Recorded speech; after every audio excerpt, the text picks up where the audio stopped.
बार फिर से किस तरीके से अंतर्राष्ट्रीय पहचान यहाँ मिली है और ये प्रधानमंत्री मोदी को मिला 31वां अंतर्राष्ट्रीय सम्मान है।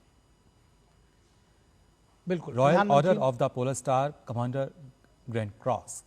जी, royal order of polar star commander grand cross से प्रधानमंत्री नरेंद्र मोदी को स्वीडन में सम्मानित किया गया है। किसी भी राष्ट्राध्यक्ष को दिया जाने वाला ये सर्वोच्च सम्मान है स्वीडन का, और ये प्रधानमंत्री मोदी को प्राप्त हुआ 31वां वैश्विक सम्मान है।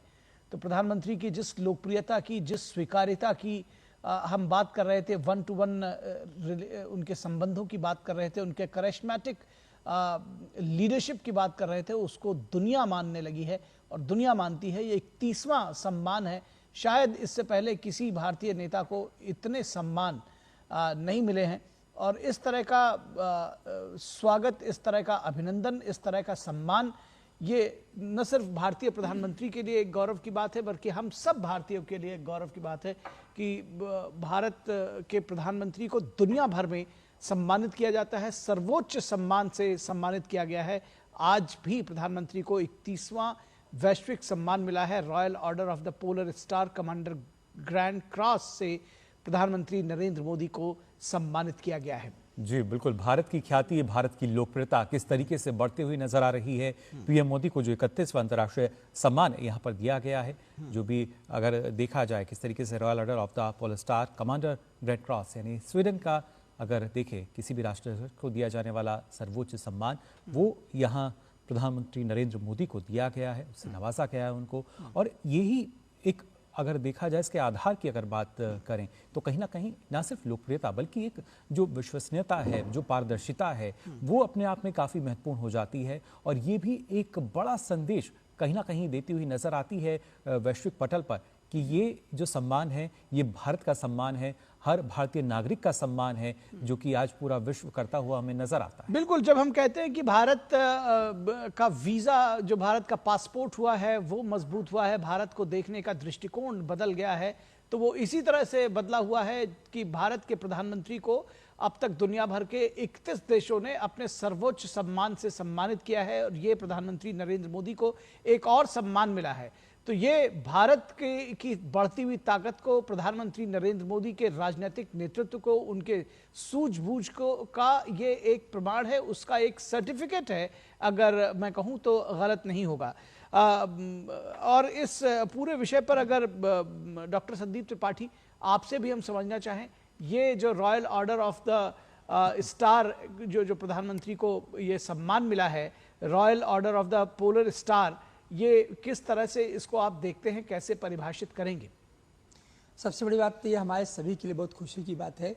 कि ये सम्मान पूरे हिंदुस्तान का है। ये सम्मान आदरणीय प्रधानमंत्री जी के उस सोच का है जो दुनिया को एक मैसेज देना चाहते हैं कि ये दुनिया जो बटी हुई है ध्रुव में, उसका एक ही सोल्यूशन है, वो संवाद और डायलॉग। तो मुझे लगता है कि अब दुनिया को समझ आ चुका है कि लीडरशिप में विजन है, लीडरशिप में एक फिलॉसफी है, और लीडरशिप में एक एक्शन है। इसलिए जो 31st जो है, ऐसा नहीं हुआ है, मतलब ये एक संयोग नहीं है, इस तरीके का संयोग नहीं कह सकते हैं, ये एक इंडोर्समेंट है। ये भारत की क्षमता और भारत की उभरती हुई ताकत का एक शब्द है, बहुत मुझे बार बार मोटिवेट करता है शब्द, India is restructuring global conversation. Bharat आज ग्लोबल कन्वर्सेशन को रिस्ट्रक्चरिंग कर रहा है। वो ग्लोबल कन्वर्सेशन जो हमेशा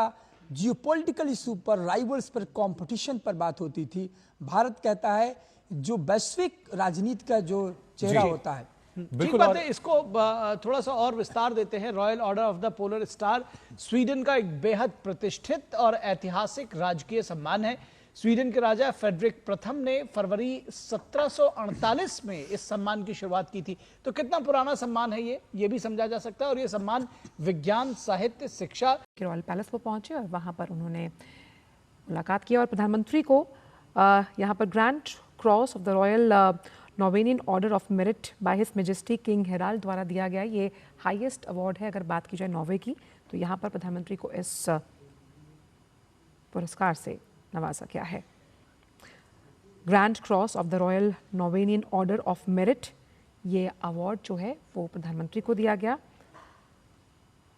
bye majesty king Harald fifth of Norway.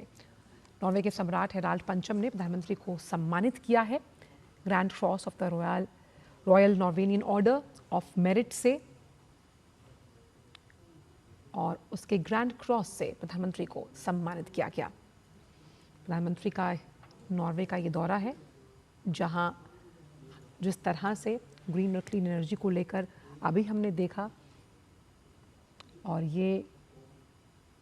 जो अवार्ड है उससे प्रधानमंत्री को सम्मानित किया गया। Grand cross of the royal Norwegian order of merit, जो किंग हेराल्ड पंचम है नॉर्वे के, उनके द्वारा इस ग्रैंड क्रॉस से प्रधानमंत्री को सम्मानित किया गया है। नॉर्वे के सम्राट हेराल्ड पंचम ने प्रधानमंत्री को इस पुरस्कार से सम्मानित किया है। और जिस तरह से प्रधानमंत्री की ये यात्रा है, हमने देखा कि अभी जॉइंट स्टेटमेंट हुआ, उसमें भी कई महत्वपूर्ण बिंदुओं पर चर्चा हुई है। ख़ासतौर पर जब हम डिजिटल सिक्योरिटी की बात करते हैं, हम क्लीन ग्रीन एनर्जी की बात करते हैं, लेकिन यहाँ पर प्रधानमंत्री को royal Norwegian order of merit के ग्रैंड क्रॉस से सम्मानित किया गया। और नॉर्वे के राजा हेराल्ड पंचम ने प्रधानमंत्री को इस पुरस्कार से सम्मानित किया गया है। और ये ऑर्डर ऑफ मेरिट के ग्रैंड क्रॉस से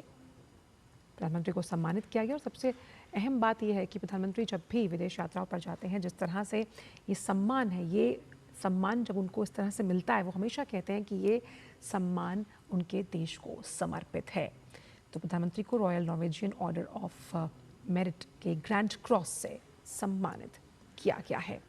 भारत और नॉर्वे के रिश्तों का नया अध्याय ये शुरू हो रहा है। इस नए अध्याय में जिस तरह हमने देखा, जब अब जॉइंट स्टेटमेंट हुआ, जहां डीपीआई को लेकर बात हुई, डिजिटल पेमेंट इंफ्रास्ट्रक्चर को कैसे मजबूत करना है, क्लीन और ग्रीन एनर्जी पर चर्चा हुई, और इस तरह से वो तमाम अलग अलग सेक्टर्स रहे जिससे ये दोनों देश एक दूसरे के द्विपक्षीय तौर पर अहम साझेदार साबित होंगे आने वाले सालों में। ये यात्रा बेहद अहम मानी जा रही है, क्योंकि कल नॉर्डिक सम्मेलन भी है, और जिस तरह से प्रधानमंत्री को इस पुरस्कार से सम्मानित किया गया, ये बताता है कि भारत और नॉर्वे के रिश्ते अब प्रगाढ़ता की एक नई इबारत, एक नई कहानी लिखने जा रहे हैं। नॉर्वे के राजा हेराल्ड पंचम ने प्रधानमंत्री को इस अवार्ड से सम्मानित किया है, और ये सम्मान जो है, जिस तरह से प्रधानमंत्री को दिया गया, वो हमेशा कहते हैं कि ये सम्मान राष्ट्र को समर्पित रहता है। प्रधानमंत्री की इस यात्रा से कई ऐसे नए आयाम हम देख रहे हैं जो अलग अलग उन क्षेत्रों में नज़र आए जिसमें हम उन्नत तकनीक के, यानी कि टेक्नोलॉजी ट्रांसफ़र की बात कर रहे हैं नॉर्डिक देशों से। और नॉर्डिक देश अपने आप में बेहद अहम हो जाते हैं जब हम आर्कटिक के गेटवे के तौर पर नॉर्वे को देखते हैं। तो उस लिहाज से प्रधानमंत्री की ये यात्रा बेहद अहम है। और इस तरह के जो सम्मान, प्रधानमंत्री जब कभी विदेश यात्रा पर जाते हैं और कई अलग अलग देशों से उन्हें इसी तरह के सम्मान से सम्मानित किया जाता है, जो ये बताता है कि एक वैश्विक नेता के तौर पर प्रधानमंत्री को जिस तरह से, अगर हम देखें वैश्विक स्तर पर देखा जाता है, तो ये वो स्वीकार्यता है जिस तरह से प्रधानमंत्री जब ग्लोबल साउथ की अगुवाई करते हैं। आप समझिए कि जब हम नॉर्डिक देशों की बात कर रहे हैं, तो नॉर्डिक देशों और ग्लोबल साउथ के बीच अगर कोई सेतु के रूप में काम कर रहा है तो वो भारत है। और भारत इस सेतु के लिहाज से काम करते हुए एक उभरते हुए बाजार के रूप में ग्लोबल साउथ के अलग अलग देशों की प्रखर और मुखर आवाज़ है, जिसकी अगुवाई हमेशा भारत करता आया है। तो कई ऐसे मंचों पर जब हम सॉल्यूशंस प्रोवाइड करने की बात करते हैं, हम उन सेक्टर्स का यहाँ जिक्र कर रहे हैं जो सन राइजिंग सेक्टर्स हैं। अगर हम बात करें क्लीन ग्रीन एनर्जी को लेकर, हम आर्टिफिशियल इंटेलिजेंस की बात करें, सेमीकंडक्टर्स की हम बात करते हैं, हम बात करते हैं इक्विटी मार्केट में जो सबसे बड़ा सॉवरेन पेंशन फंड है नॉर्वे का, किस तरह से वो निवेश करता है। तो उस लिहाज से यात्रा बेहद अहम, जहाँ पर प्रधानमंत्री को royal Norwegian order of merit के ग्रैंड क्रॉस से सम्मानित किया गया है। और ये सम्मान हेराल्ड पंचम ने प्रधानमंत्री को दिया, और बेहद गर्व का पल, जहां प्रधानमंत्री की तस्वीरें आप यहां पर देख पा रहे हैं, और इस ग्रैंड क्रॉस से प्रधानमंत्री को सम्मानित किया गया है। खासतौर पर ये यात्रा नॉर्डिक देशों के लिहाज से, नॉर्डिक समिट के लिहाज से बेहद अहम मानी जा रही है। हम जानते हैं कि तीसरा नॉर्डिक सम्मेलन है, इससे पहले 2 सम्मेलन पहले भी हो चुके हैं। बात करें हम डेनमार्क और स्वीडन की, जब ये 2 सम्मेलन वहाँ हुए थे, और तीसरा सम्मेलन हुआ नॉर्वे ओस्लो में। और इस सम्मेलन में जब हम कल देखेंगे तो जिन अलग अलग विषयों पर लगातार चर्चा की जा रही है, जिन अलग अलग सेक्टर्स पर लगातार चर्चा की जा रही है, उसे लेकर किस तरह के विचार विमर्श मंथन सामने आएंगे, ये हम देखेंगे। साफ तौर पर हमने देखा कि DPI डिजिटल टेक्नोलॉजी को मजबूत करने के लिए बहुत अहम जो अभी जॉइंट स्टेटमेंट हुआ उसमें प्रमुख बातें कही गई, और एक यूनिक पोजीशन है भारत की जब हम डिप्लोमेटिक ब्रिज के तौर पर ग्लोबल साउथ और वेस्ट की बात करते हैं। और इसी कूटनीतिक पोजीशन का जो फ़ायदा है वो भारत को मिलता हुआ नज़र आ रहा है नॉर्डिक देशों के साथ। और जो अलग अलग जब हम क्षेत्रों की बात करते हैं, रणनीतिक भागीदारी की बात करते हैं, और क्योंकि जिस ब्लू इकोनॉमी को लेकर प्रधानमंत्री हमेशा प्रतिबद्ध और कटिबद्ध नजर आते हैं, ब्लू इकोनॉमी के इस पूरे एस्पेक्ट को और मजबूत करता हुआ नजर आता है ये पूरा दौरा, अगर हम बात करें तो। और जो ये बदलता हुआ भू राजनीतिक परिदृश्य है उसमें भारत और नॉर्डिक देशों के बीच रक्षा, अंतरिक्ष, समुद्री सुरक्षा और आर्थिक मामलों पर लगातार सहयोग में बढ़ोतरी होगी। और हमारे साथ जानकारी लेकर अखिलेश सुमन इस वक्त मौजूद हैं। अखिलेश, प्रधानमंत्री को जिस तरह से ग्रैंड क्रॉस से सम्मानित किया गया है, ये अपने आप में एक बहुत ऐतिहासिक उपलब्धि है, और साथ ही साथ प्रधानमंत्री जब भी इस तरह के सम्मान से सम्मानित किए जाते हैं तो वो हमेशा इसे राष्ट्र को समर्पित करते हैं।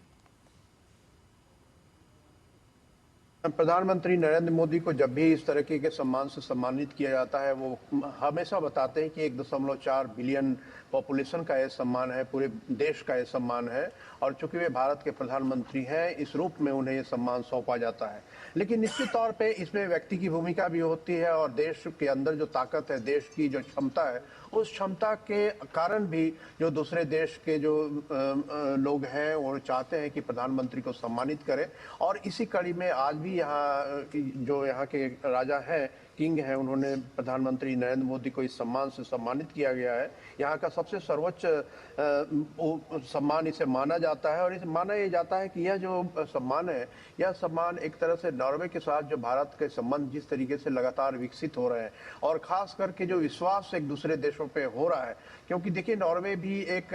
भले ही एक छोटा देश हो लेकिन दुनिया के विकसित देशों की श्रेणी में आता है। और जब प्रधानमंत्री नरेंद्र मोदी को यहाँ के राजा ने सम्मान से सम्मानित किया है, तो इसका मतलब यह है कि भारत की क्षमता पे, भारत जो तेजी से विकास कर रहा है उस पर उन लोगों को भरोसा है। और इसीलिए हमारे यहाँ जो बड़े पैमाने पे इन्वेस्टमेंट करने की घोषणा नॉर्वे ने पहले ही की है, वो और उसके पृष्ठभूमि में अगर देखें तो यह सम्मान निश्चित तौर पे पूरे देश के लिए गर्व का विषय है जी। और सबसे अहम बात यहाँ पर हम ये भी देख पा रहे हैं अखिलेश की जिस तरह से इस सम्मान से प्रधानमंत्री को सम्मानित किया गया, ये अपने आप में दोनों देशों की अगर हम संबंधों की बात करें तो इस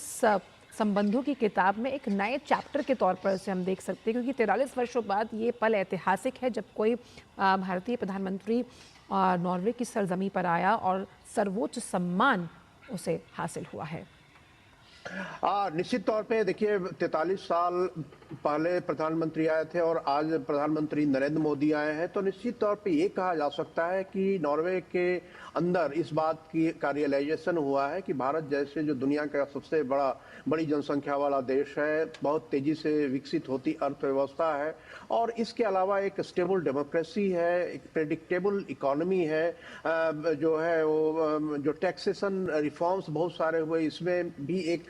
सुनिश्चितता है जो कि दुनिया के देश निवेश करने के लिए जब यहाँ आएंगे तो उन्हें एक समझ में आएगा कि ट्रांसपेरेंसी के साथ यहाँ टैक्स लगाए जाते हैं। तो इन सारी बातों को देखते हुए मुझे लगता है कि निश्चित तौर पे ये यहाँ की सरकार ने, नॉर्वे की सरकार के रिकमेंडेशन पे यहाँ के जो राजा ने सम्मान से सम्मानित किया है, वो भारत के साथ रिश्तों को और इस लिहाज से अगर हम देखें तो ये अखिलेश, इस लिहाज से अगर हम देखें तो ये 32वां वैश्विक सम्मान है जिससे प्रधानमंत्री को सम्मानित किया गया है। निश्चित तौर पे इसके पहले 31 देशों ने जी, प्रधानमंत्री नरेंद्र मोदी को सम्मानित किया है। स्वीडन 31वां था और नॉर्वे जो है 32वां, और ये सर्वोच्च सम्मान है। यानी कि अगर इसे हम देखें, जो अन्य सम्मान दिए जाते हैं, नॉर्वे की सम्मान जो प्रणाली है उसमें विभिन्न पुरस्कारों और पदकों की अगर बात की है तो उसमें ये सर्वोच्च सम्मान की श्रेणी में आता है। हाँ बिल्कुल, नॉर्वे का एक इतिहास रहा है और नॉर्वे की एक परंपरा रही है। जैसे हमने देखा है कि नोबेल पीस प्राइज भी नॉर्वे से ही दिया जाता है। नोबेल पीस प्राइज एकमात्र नोबेल का एक प्राइज है जो कि नॉर्वे की धरती से दिया जाता है। उसके अलावा सारे प्राइज जो है वो दूसरे स्टॉकहोम से दिए जाते हैं। तो इस मामले में नॉर्वे की धरती पे यहाँ के शासक जो मुख्य कह सकते हैं कि कॉन्स्टिट्यूशनल मोरार्की है यहाँ पे, उनकी द्वारा यह सम्मान दिया जाना निश्चित तौर पे भारत के लोकतंत्र और जिस तरीके से प्रधानमंत्री नरेंद्र मोदी दूसरे देशों के साथ जो संबंध विकसित करते हैं, एक जिस तरीके का वो तादात्म्य स्थापित करते हैं दूसरे देश के नेताओं के साथ, दूसरे देश की जनता के साथ। और मैं भी यहाँ हूँ 3 दिनों से, तो मुझे यह एहसास हो रहा है कि भारत के बारे में यहाँ के लोग जानते हैं। कल ही जब हम थे यहाँ, नेशनल डे था कल यहाँ पे, और रॉयल पैलेस तक लोग जा रहे थे यहाँ जुलूस की शक्ल में, और वहां भी मैंने कई लोगों से इंटरव्यू किया, बच्चों से बात किया, यहाँ तक कि बच्चे भी काफी उत्साहित भारत का नाम सुनकर होते हैं। हमने सोचिए अखिलेश की 43 साल बाद कोई प्रधानमंत्री नॉर्वे आता है और उसके आने के बाद 32वां जो वैश्विक सम्मान है वो उन्हें दिया जाता है। यानी कि उनके लिए 32वां ये वैश्विक सम्मान है और नॉर्वे का जो सर्वोच्च सम्मान है। इसके साथ साथ जिस डिप्लोमेटिक पोजीशन का हम लगातार जिक्र कर रहे हैं, भारत की स्वीकार्यता और प्रधानमंत्री की स्वीकार्यता एक वैश्विक नेता के तौर पर इस बात का सटीक उदाहरण है। देखिए बिल्कुल सही कहा आपने, क्योंकि प्रधानमंत्री नरेंद्र मोदी जब से प्रधानमंत्री बने उसके बाद उन्होंने डिप्लोमेसी की एक खास शैली विकसित की, और उस खास शैली में यह भी था कि जो पीपल टू पीपल कांटेक्ट है, उस पीपल टू पीपल कांटेक्ट को काफी मजबूत बनाया उन्होंने। और ये जब पीपल टू पीपल कांटेक्ट बढ़ता है तो उसके बाद वहाँ की सरकारों को भी समझ में आता है कि हमारा देश कैसा है, और खास करके जो यहाँ प्रवासी जो जनता है, वो प्रवासी जनता का जो पूरा व्यक्तित्व है, उनकी जो मेहनत है, और उन्होंने जिस तरीके से अपनी इमेज बिल्डिंग की है अपने काम के द्वारा, तो उसके से भी वो देश प्रभावित होता है। और इस मामले में कहें कि प्रधानमंत्री नरेंद्र मोदी को नॉर्वे की तरफ से जो ये सम्मान दिया गया है, वह सम्मान में हमारी डिप्लोमेसी की, प्रधानमंत्री की डिप्लोमेसी की शैली, प्रधानमंत्री के काम करने के तरीके, जो अर्थव्यवस्था को सुधारने के, दूसरे देशों के साथ अर्थव्यवस्था को किस तरीके से जोड़ा जाए ताकि विन विन सिचुएशन हो, कि उस देश को भी लाभ पहुंचे, भारत को भी लाभ पहुंचे, ये सारी चीजें जिस तरीके से उन्होंने संचालित की है पिछले 12 सालों में, निश्चित तौर पे उसे दूसरे देश प्रभावित हो रहे हैं और सकारात्मक रूप से प्रभाव हमारा बढ़ रहा है, भारत का प्रभाव बढ़ रहा है। और यही वजह है कि अभी देखिए हमने माइग्रेशन और मोबिलिटी एग्रीमेंट कई देशों के साथ करना शुरू किया है, और इसमें हमने इलीगल माइग्रेशन को जो रोकने की बात कही है, लीगल माइग्रेशन को बढ़ाने की बात कही है, ताकि जो कोई भारत पे यह तोहमत ना लगाए। तो एक बहुत बड़ी बात होती है कि हमारे ही इनिशिएटिव से ये सारी चीजें हो रही हैं, क्योंकि हमारे लोग दुनिया में हर जगह जाकर काम करना चाहते हैं, एक सकारात्मक तरीके से कंट्रीब्यूट करना चाहते हैं उस देश के विकास में और अपना खुद भी जीवन यापन। लेकिन हम समझते हैं कि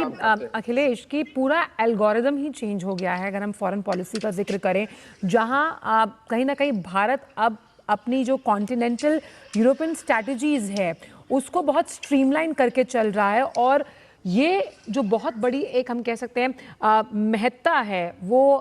high north of the continent, यानी कि क्योंकि तो तमाम जो नॉर्डिक देश हैं ये उत्तर में, उनकी तरफ भी ये एक पैराडाइम शिफ्ट है। देखिए, जो दुनिया में जो आप बड़ी अर्थव्यवस्थाएं होती हैं, वो बड़ी अर्थव्यवस्थाएं भी अपनी लिए जगह तलाशती हैं, और कहां कहां उनका इन्वेस्टमेंट हो सकता है इस बात पर भी उनका ध्यान रहता है। तो निश्चित तौर पे एक दौर था जब भारत को लोग मानते थे कि भारत पिछड़ा हुआ देश है, लेकिन धीरे धीरे भारत की जो छवि बनाई प्रधानमंत्री नरेंद्र मोदी ने, उसकी वजह से एक ऐसी स्थिति उत्पन्न हुई है कि दुनिया के देश अब भारत के साथ गहरे रूप से, आर्थिक रूप से जुड़ना चाहते हैं, रणनीतिक रूप से जुड़ना चाहते हैं। और आज हमने देखा कि ग्रीन स्ट्रेटेजिक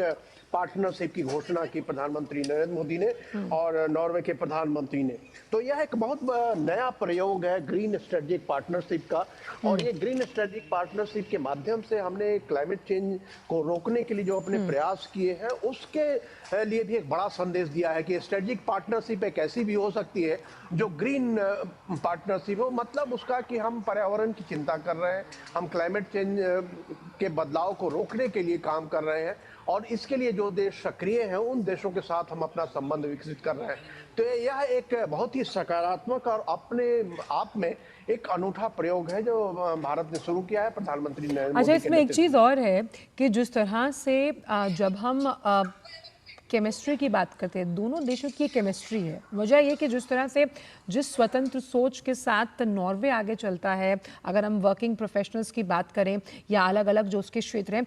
इसी तरह की समानता और इक्वालिटी की सोच भारत की भी है। ये भी एक बहुत बड़ी वजह है भारत और नॉर्वे के जिस रिश्ते और जिस ऊष्मता और प्रगाढ़ता की हम बात कर रहे हैं, उसमें एक नया